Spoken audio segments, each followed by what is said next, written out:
আসসালামু আলাইকুম খামারি ভাইরা, আপনাদের বাসায় এই সমস্যাটা সকল সময় হয়ে থাকে যে খাবার দিচ্ছেন, খাবার শেষ তুলে খাচ্ছে না। এক্ষেত্রে এই ইঞ্জেকশনটি আমি ব্যবহার করব। এটা ব্যবহার করলে আপনারা গুণগত মান সম্পর্কে বুঝতে পারবেন। খাওয়ার চাহিদা জিরো থেকে একেবারে হিরো হয়ে যাবে। তো আর দেরি না করে আমরা এ পর্বে বা ইঞ্জেকশানটা দিব আর কি। খামারি বহুদিন ধরে আর কি বলছে যে গরুটা খাওয়া দাওয়া করে না। আজকে আসলাম, এসে দেখলাম যে বিষয়টা কি। এ পর্বে জেনে আর কি ইঞ্জেকশানটা দিতে যাচ্ছি আমরা। ইঞ্জেকশানটা কিভাবে দেয় আর কি আপনারা দেখুন। গরুটা খুব দুর্বল আর কি, দাঁড়াতে চাচ্ছে না। এভাবে ইঞ্জেকশান দিলে গরুটা সহজে নড়ে না।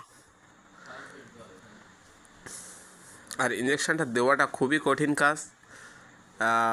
লাথিটা অবশ্যই গার দিকে আসবে, অবশ্যই আমাদের ইঞ্জেকশান দেওয়া শেষ। তাই ধন্যবাদ সবাইকে, ভালো থাকবেন।